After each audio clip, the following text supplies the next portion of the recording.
to Blaze News, the mandate. We've made it to day 102. I'm Jill Savage.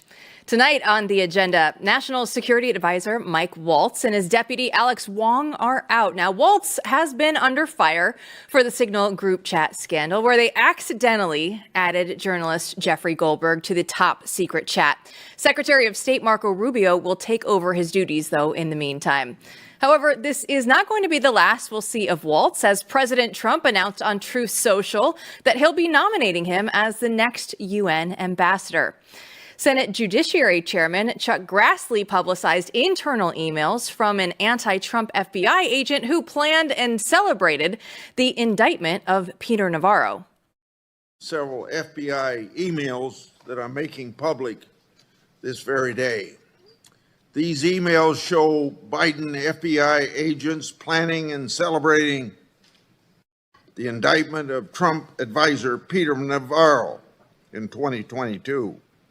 Upon receiving news of Navarro's impending indictment, former anti-Trump FBI official Timothy Thibault replied, "Wow, great."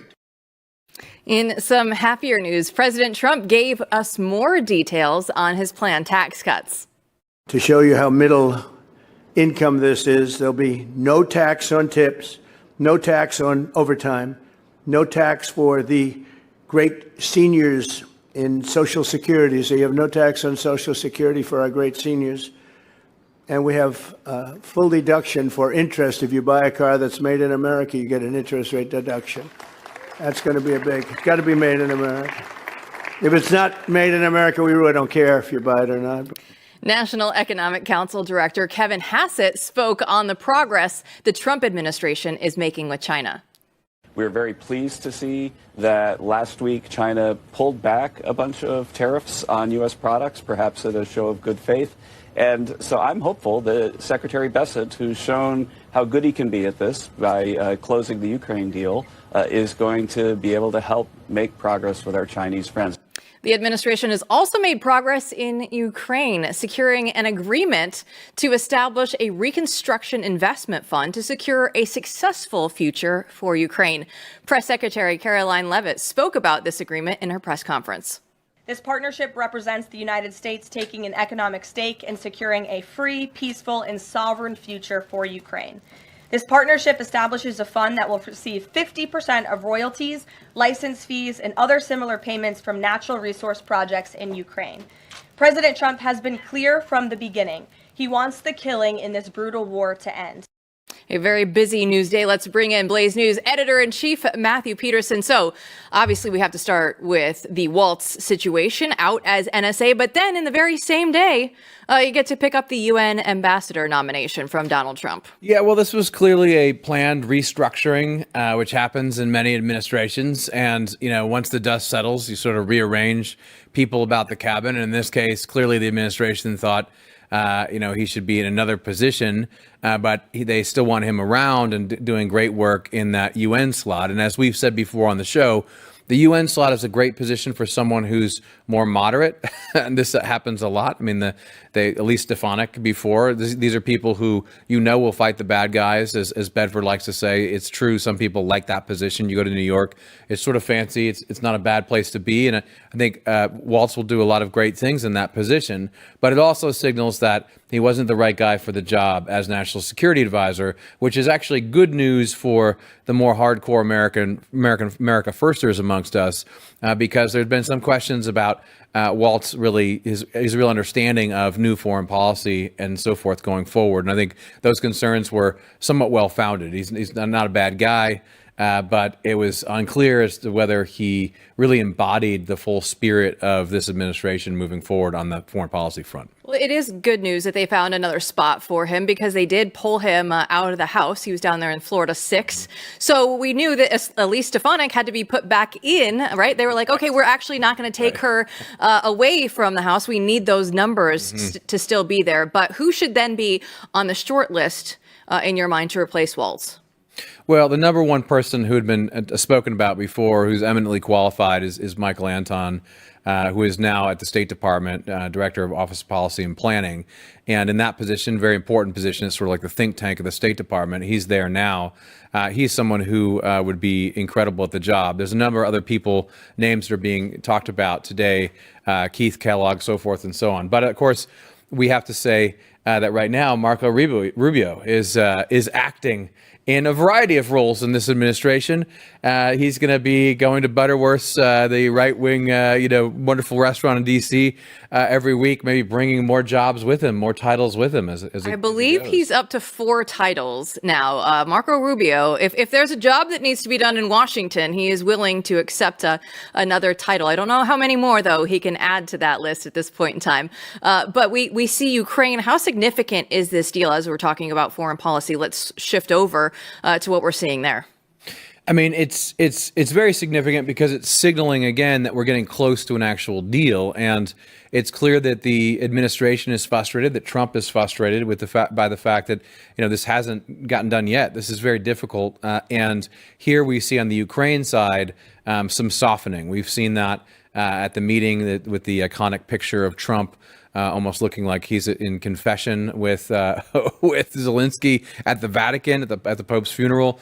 You saw some and heard about some progress being made. So this is a sign that we're getting closer to a deal. But of course, as the president knows, a deal isn't over until it's done. That was one of your quality posts there on X. It got a lot of traction. Jack Posobiec, Michael Knowles, everybody was like, this is it. This post on X with Donald Trump and Zelensky and the confessions. That did wonders for the interwebs, as they say. Have my moments every once in a while. Yeah. Well, somebody else that has his moments is Stephen Miller. And our Chris Bedford was at the White House. We'll get his firsthand account of Stephen Miller's glorious press conference. Stay tuned.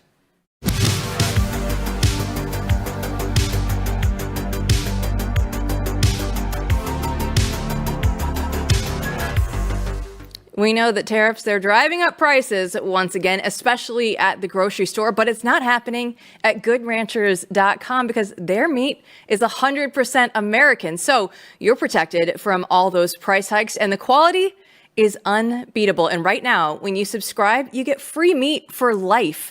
You get your choice of ground beef, wild-caught salmon, seed oil-free chicken nuggets, or bacon in every box. And that's over $300 of free meat for every year that you stay subscribed.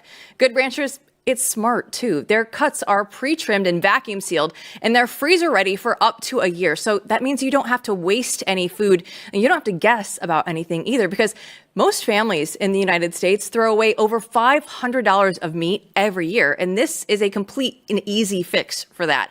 So don't wait, go lock in your price and lock in that free meat and take $40 off with my code Jill at checkout. Visit goodranchers.com today and don't leave your food up to chance. Lock in your secure supply of American meat at steady prices today at goodranchers.com and claim $40 off and free meat for life with code Jill. Goodranchers.com. American meat delivered. If you watched Stephen Miller's masterclass at the podium, you might have seen a familiar face at the White House press room. Watch. We'll start with our new media seat today. Chris Bedford from the Blaze Media. Why don't you kick us off? Thank you very much. Stephen, what is the end goal of the China tariffs right now? Is the idea to open up the Chinese markets through a deal to a better market for exporting American goods to China, or is it a reconfiguration of global trade in a way that isolates China from free countries? No. So China is a unique situation. Obviously, the president has talked at length about what happened to us economically since China's entrance into the World Trade Organization and the trillions and trillions of dollars of trade deficits that we've racked up with China over the period of that time, and what that's meant for our national security, what that's meant for economic security, what that's meant for our supply chains. Obviously, right now, the Secretary of the Treasury is in the process of developing a plan that will answer the questions that you're talking about, but the president's goals have been very clear on these points, which is that he is not going to allow China to continue to steal our intellectual property, to continue to illegally dump and subsidize their goods in our markets, to manipulate their currency, to rack up an unsustainable trade deficit. We need to have a trade relationship with China that does not do harm to our nation's economic and national security. Joining us now is the man himself, our Blaze Media DC correspondent, Chris Bedford. So, Chris, what was it like to not only just be at the press briefing, but also to be front and center of a briefing that went absolutely viral? This one, a lot of people are talking about this one right now. Oh, it's always fun to go to the press briefings when they're really kicking off. It's particularly fun to have an assigned seat in the front row, especially you sometimes get a little side eye for doing that, and to be able to kick off with the question. Now, of course, the worry is always trying to ask the right question. I had 10 questions I wanted to ask easily. I could have kept on going on a lot of different subjects, but he had opened up that point of view, that the discussion on trade in China just moments before, so it seemed ripe to try and figure out what exactly is our trade policy, and it turns out they're working on it. And it's also kind of just fun and wild to see Stephen up there. I was excited when he came out. I've known Stephen for 15 years. We used to have lunch once a week as part of a group, and he has always been a laser-focused person. He's never been the kind of guy who goes out after work and throws back a couple beers. He's always been laser-focused. He reads policy for fun. This has gone all the way back to him in grade school and high school. In college, he was a conservative media figure who was at the time saying this Duke lacrosse rape hoax is a complete and total hoax. He turned out to be right on that. So it's great to see him in this position, and it's good to be able to talk to him in particular because he differs from a lot of other members of different comms teams, which the White House comms does a ton of work, but they're rarely actually helping to shape policy in the way that Stephen Miller has been able to. So it's essentially talking to a principal and one of the more powerful people now for 2 straight administrations.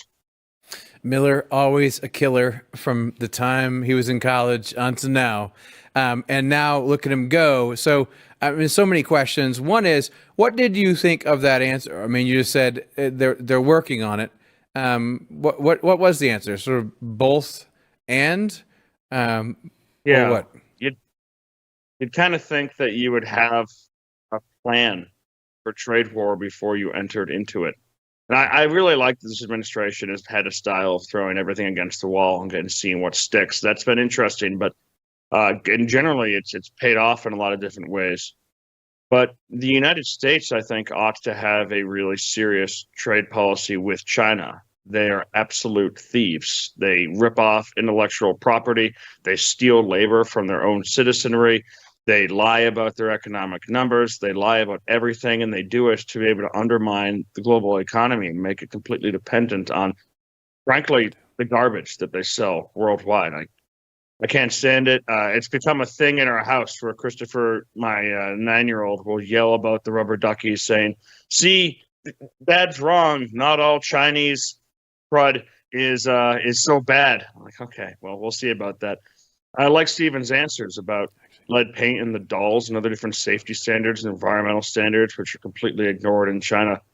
But in order for one thing that President Trump could do to help really secure the next century of American power is not do some neocon thing of send a bunch of aircraft carriers to Taiwan. We don't need to go to open war with China. The best way to defeat China, which is a atheist slave state undermining the United States' education system and economy, the best way to defeat them is to pull out of range of them. Stop doing business with them. Force American businesses to decide, what are they going to do? Are they going to allow Chinese spy operations and control over their boards and their decisions? Are they going to outsource their manufacturing at the cost of American jobs? Are they going to gut the American heartland of working jobs that are so essential to a man's soul and self-dignity, and then say, but I got you cheap things. You can buy them at Walmart or on Amazon, and if you're lucky, you can use your welfare check and your food stamps to do it. Look what a great policy we have. That's rotting for America. It's rotten for our future generations. And any kind of serious trade policy I would like to see, and Miller hinted at this, fundamentally and forever alter the relationship with China on trade. Everything we've ever been told about it. It's going to open up the Chinese markets. We're going to have access to 1 billion consumers. That we're going to become more prosperous and more free. Every single thing about it has been a lie, and it's often been largely the reverse of that. It's empowered an incredibly corrupt regime. It's disempowered the United States. No one's allowed to sell products in China longer than they're able to steal that technology and then ban it and then hold their companies hostage. So ending that relationship and changing it, with which Miller said is the large end goal, and I was satisfied by that aspect, would be great. The only thing that I was a little less than pleased with was that they're working on a plan now. I thought that this is something that we could have figured out maybe over the 4 years in between his presidencies. Well, Amazon stock price is down big today. I thought that my shopping alone would have kept it up, but it turns out that was not enough. But let's get back to Stephen Miller, because he was absolutely must-see TV today. And it's official now. DEI is out. Merit is back in. Let's take a look. President Trump has ended across the entire federal government all hiring, recruiting, retention, promotion, and training based on race and sex. This includes in our law enforcement agencies. So again, when we took office, even in sensitive law enforcement, national security, and intelligence agencies, we were hiring individuals not on their ability to carry a weapon, not on their ability to keep Americans safe, not on their ability to conduct sensitive intelligence operations, but based upon race and sex. And obviously, that is unacceptable.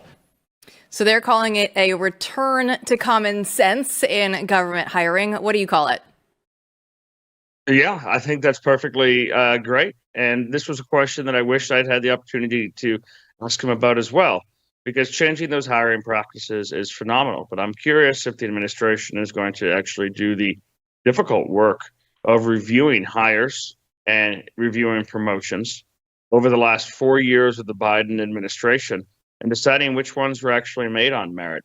How many air traffic controllers do we currently have who were hired because they were black females as opposed to the best person to possibly be in the air? How many different people were promoted throughout the federal government who were promoted because of their sexual orientation as opposed to whether they were the best person at the job? And would those people, if identified, either be released from employment or be demoted? That would be a much more difficult thing to do politically. I can see it in the front pages of the New York Times and all the sob stories and all the sadness. But it's been 4 years of incredible injustice, and I'd like to see it undone. It's a great thing to see the federal government using the architecture of the civil rights regime, which has been weaponized largely against the American people for decades, to actually protect it and to understand it in the way that a lot of its authors believed and assumed, maybe foolishly, it would always be understood and always be legislated, but it hasn't been. That would be excellent. I don't think that conservative dream of ever undoing that sort of legislation and that architecture is really politically feasible, but I would like to see it used properly. And right before Trump left office in 2020, Bill Barr was working on some really interesting stuff, which I think would be important for undoing this in corporate America. He was providing the legal framework for wrongfully not promoted or wrongfully terminated or wrongfully not hired employees to be able to sue and to actually hold these different companies accountable. I mean, during 2020 and 2021, your chances of being hired, the chances that a white male in his 50s was one of the 100 people or so hired were negligible. The graph numbers that were put out, and I've seen them from top corporate forecasters of white middle-aged men who were being hired who were straight, were almost zero. It was very, very difficult time for those folks who lost their job during COVID and who fit that. There should be consequences for that. And not only that, but a lot of these corporations did it out of cowardice. I heard stories about partners at conservative-leaning Texas business firms basically shaking with fear at these college students and struggle sessions they were put through by people who were screaming, "I'm not even going to do the work for you. You need to do the work. You need to read this book." That's completely backwards. And giving them the tools to be able to sue, allowing them to point to the lawyers and say, "Listen, guys, I'm with you. I totally agree. No justice, no peace, yada, yada, yada. But the legal team won't let me do this, or the law won't let me do this," is a good out for actually trying to help retake corporate America. So one of the things that struck me today is just we're getting used to it, but people still love the belligerence that Stephen Miller and the entire administration is showing against the press, right? I mean, he excoriated members of the media to their faces in that room today. Do you think, do you think looking around that room that people are just getting used to it? I mean, they're just getting used to taking the beat down. Is there still any sort of, shock or anger about it, or are they just sitting back and sort of taking it, used to it by now? They're totally used to it. It's just part of the job now. I mean, he basically called the number of liars and moral cowards. And then as he left the stage, people were like, "Thank you, Stephen. Come back again soon."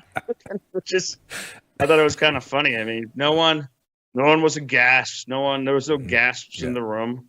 And a lot of the points that he made were completely correct about the stories that they chose to cover, when they actually chose to cover them. Their obsession with one El Salvadorian gang member, which is just weird, I think, to the entire country. That's what the Democrats said about J.D. Vance. It's weird. It's just weird. This complete obsession, especially as more and more information comes out connecting him not only to MS-13, but to being violent domestically. Stephen's a master of it. You can tell when he walks out, and he's a very intelligent guy. He's a very intense guy. He's always been like that. I've never seen him relaxed. Even having a cigarette with the beer, I've never seen him actually fully relaxed. And he's just kind of confident. He's got that confidence that he's not going to be outwitted by any members of the press corps. And that may sound amazingly arrogant, but once you've actually hung out with these people and been forced to be in a room with them for 15 years, like I have, you realize it's actually not a difficult bet to assume that he's smarter than almost everyone in the room. The people who rise up in that room do so by generally doing their boss's wishes, by being palace guards, by protecting the democratic narratives. That's often what they do. But I also do notice a real total sea change in the press's attitude from the first Trump administration. Gone are the days of Jim Acosta screaming at every press conference. Gone are the days of Caitlin Collins yelling at the president about Russia during an Easter egg roll with children. There's a much more respectful and civil demeanor in the room. People raise their hand. They shout questions at the end, but of course you're always hoping that you can get that question in, especially when it's your job to sit there all day.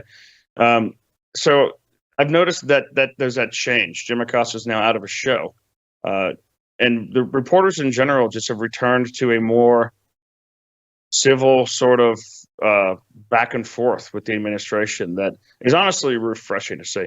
I will say you are usually relaxed on the show. Yesterday might have been one of those rare occasions that you were not, but baby Josephine made her first TV appearance on the show. I have to ask you, what were the reactions like? Because I think my mom has a new favorite part of this show.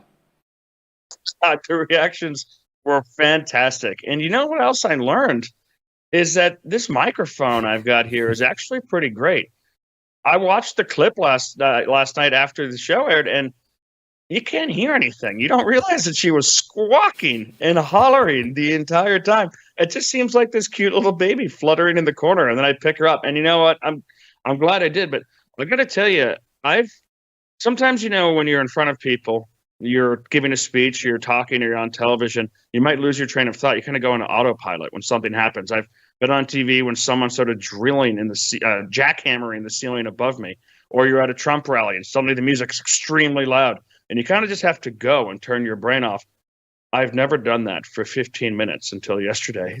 I look back, it's like, gosh, I hope I said the right things, because I was just so worried about the baby yelling and squawking. It turns out you couldn't hear a thing. We had a special guest, and I think even more than when Buster and Bobby jumped on the show one time, Josie, the human baby, might be the new favorite, the new fan favorite. Absolutely the new fan favorite. She is welcome back anytime. If I can request it, let's bring her back on at any point in time. But Bedford, we love having you on the show as well. Thanks so much. Thank you. See you soon. All right, don't go anywhere. We'll have security expert Mike weigh in on Mike Waltz's departure at NSA next.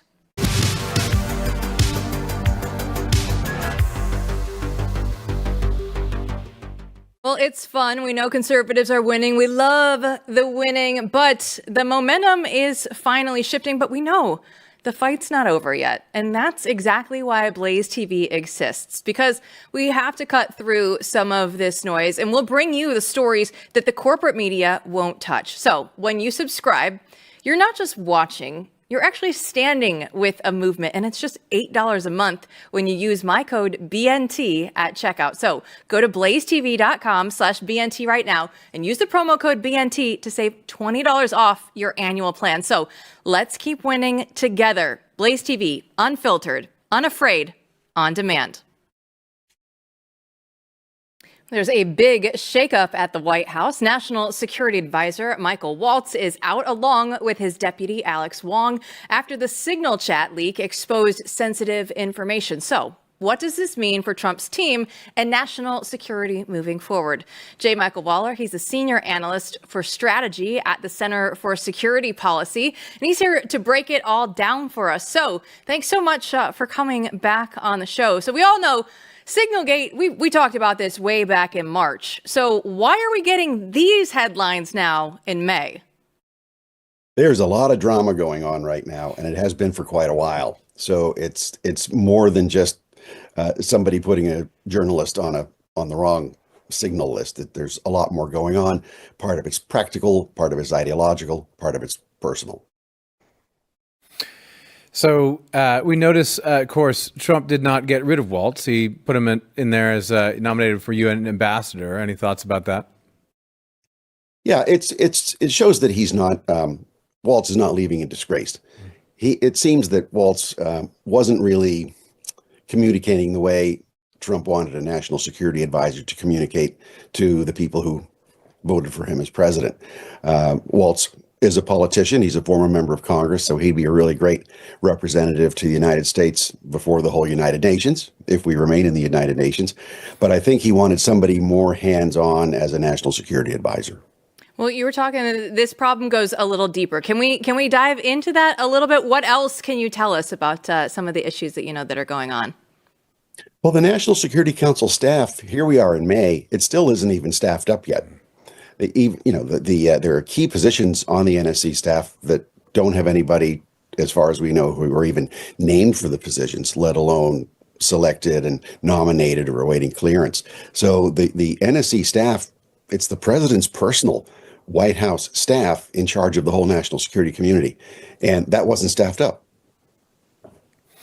Yeah, so that's a problem. I also mentioned at the top of the show, I mean, Waltz represents to a lot of people a more moderate or less America first, or at least there were serious questions about his understanding or full understanding of the president's foreign policy moving forward. Certainly that's the chattering classes are talking about that. And so there's speculation that this maybe means it's an opportunity for someone to take that role who is more full-throated and has internalized, MAGA foreign policy and national security issues moving forward. Does that ring anything with you? Yes, and there's another thing too, that the whole MAGA movement itself, it's divided. There are those who want to make America great again by going after all our enemies worldwide. There are others who are very anti-interventionist, and they're more, some would call them isolationist, but they still have a great distrust properly in the military leadership that we have and in the industry that's behind it and the intelligence community. But that doesn't mean you withdraw from the world. So there's a mix in there to be properly suspicious of and protect the president and the leadership against the swampy machine that still runs our whole national security policy, and to make that work for the president. That's really well said. I mean, there is a division as we stand now, and how we work that out will really determine what the foreign policy of the United States actually is, right, moving forward. A blend would be nice in some cases, but the whole time we're trying to avoid the swamp, as you say. So when you look at this role and you think about some of the names being bandied about, do you have any thoughts about who he might pick or who he should pick? I don't know who he's really going. I don't think anybody knows who he's really going to pick. And even if he picks the person, it might not matter very much until things shake out a little bit. I think it was a really good move for him to appoint Secretary of State Rubio as the interim national security advisor. That shows a steady hand, a steady Washington insider who's not swampy, someone who already has the confidence of the vast majority of Congress. Remember, he was approved unanimously. 99 senators voted for him as Secretary of State, so he was approved unanimously by the Senate. Well, It doesn't mean he's a weasel. It means that he's trusted. absolutely. I want to get your take because we saw DNI Tulsi Gabbard on the Megyn Kelly show earlier today, and she's talking about the mind shift that needs to take place within the intelligence community. They are the ones who are funding your paycheck, that's paying for your rent, your mortgage, your ability to feed your family. The American people are who we work for. So any other level of protectionism of like, well, we don't want this agency to be embarrassed by what we are going to expose in the truth to the American people, it's a wrong-headed mindset and speaks to the huge culture shift, the mindset shift that has to take place here. And this is the bigger thing that we are tackling here and that the president is tackling and we're tackling across the entire federal government. What's your reaction when you hear that? Because it actually sounds like people are at ODNI and they want to get some stuff done. It feels like we have a pretty good team in there right now. What's your take?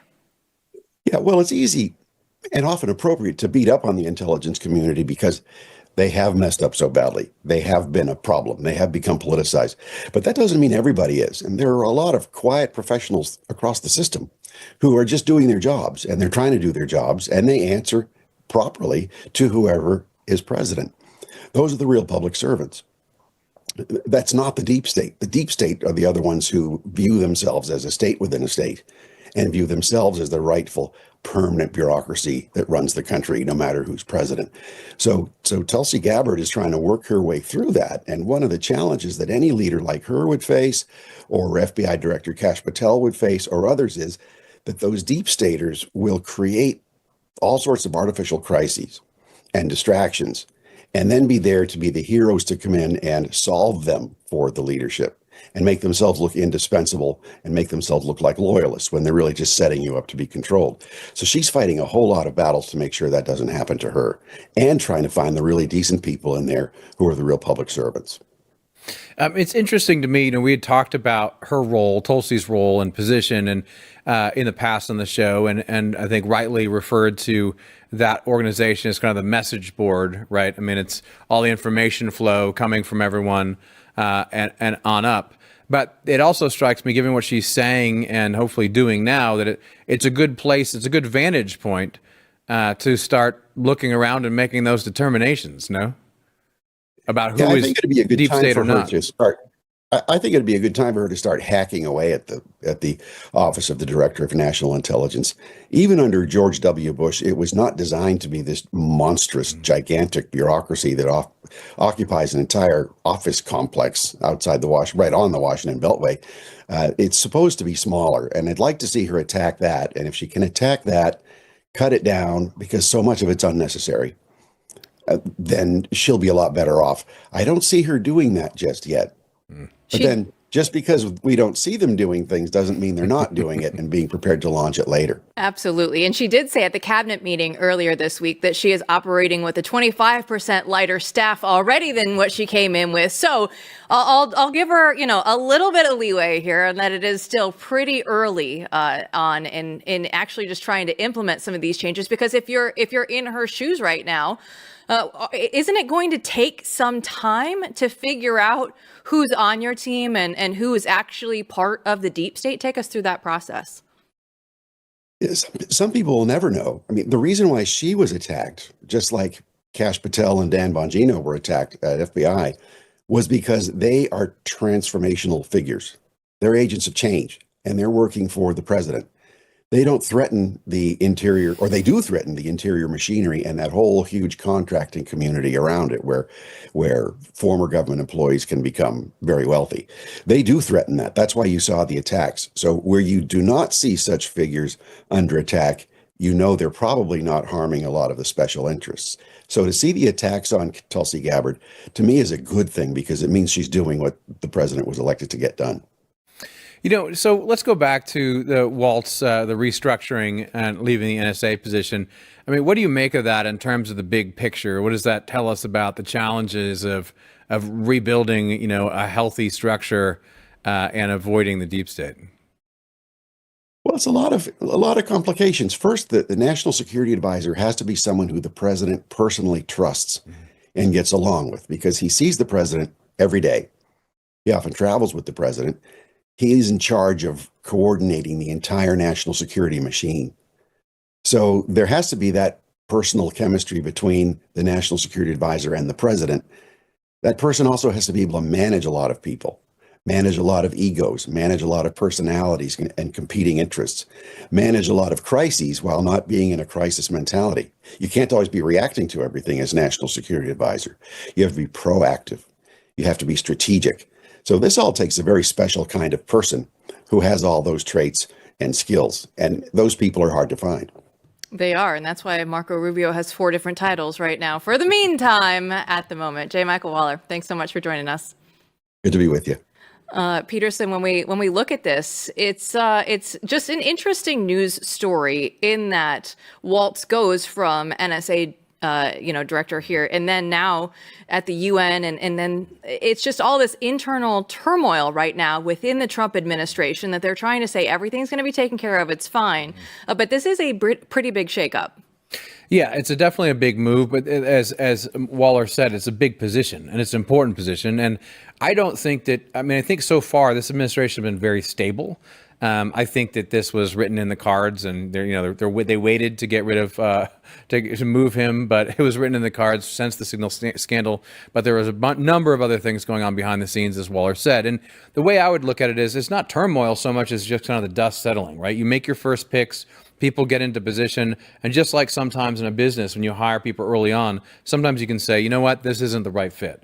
And in this case, you sort of know it when you see it, because this person has to deal with the president every day and has to deal with a number of other parties. And so I think there was a lot of agreement that this wasn't the right fit for him. And so I wouldn't say turmoil.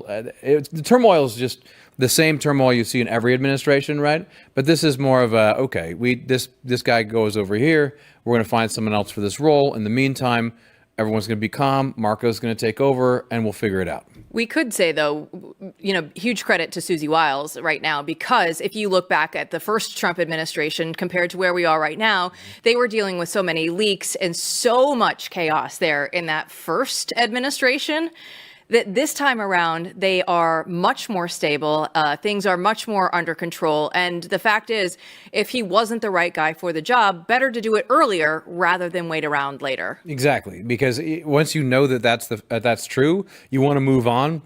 These are very important positions. There's a lot at stake, and you need people who can work well together and do the job. So, I have full confidence they're going to find someone that's a step up, and we'll see who that is. But this isn't like a sort of emergency cause for concern. It's a good thing, and I think on balance is a good thing, because I think ideologically and in terms of temperament suited for the job, he just wasn't the guy. Well, one guy that we know that is absolutely in the right position is Stephen Miller. We'll unpack the beatdown that he gave the media earlier today, right after this.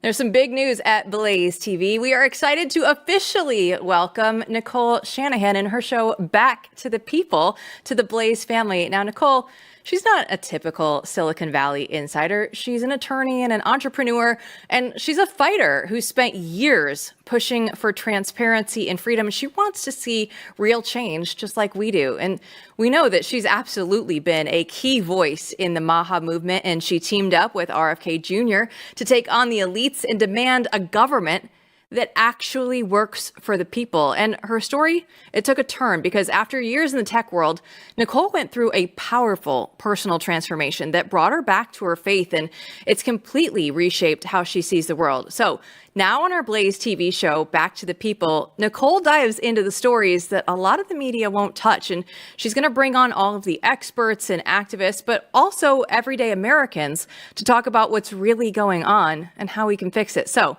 you can get a sneak peek of Nicole before she hits Blaze TV on her YouTube channel. It's YouTube at Nicole-Shanahan. Just type in her name in the search and it will definitely come up. But welcome to Blaze TV, Nicole. We're so excited to have you here. You all choose to live in condos or homes or houses as far away from these kinds of gangbangers as you possibly can. If I offered any one of you a rent-free home with no taxes to pay in any of these gang neighborhoods, and I said, your neighbors are MS-13 terrorists or Mexican mafia or Sinaloa cartel or Tren de Aragua, I couldn't pay you to live there.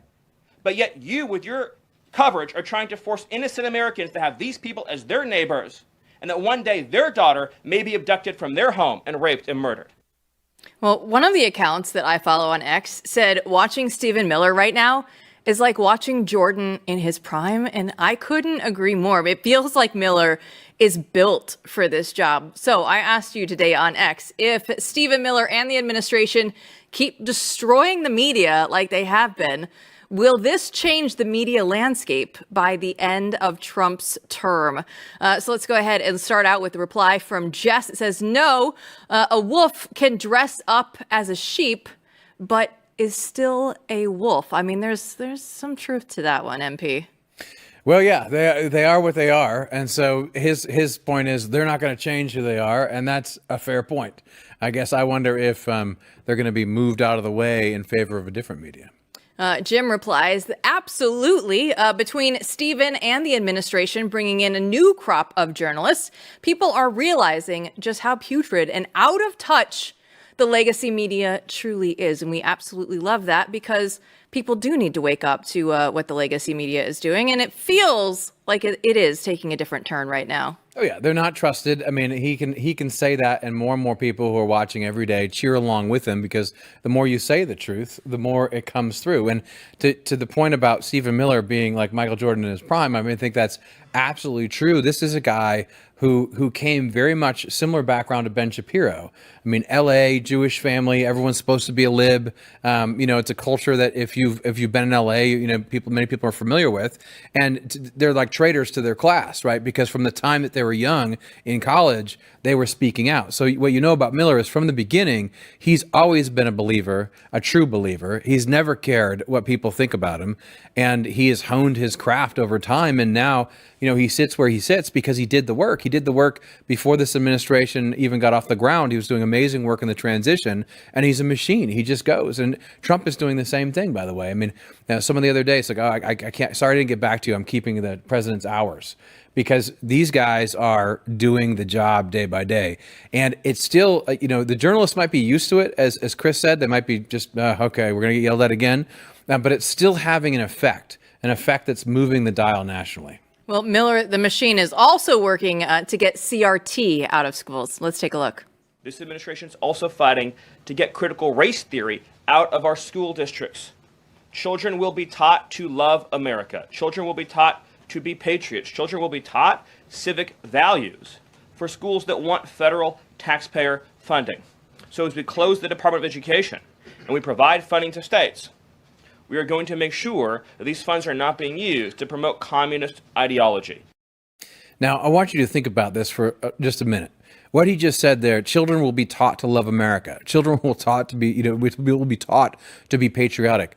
This didn't have to be said, 50, 60 years ago, right? This is common sense, but it needs to be said now. And it makes everyone, even people on the right side, like, well, it sounds like kind of you're going to teach propaganda.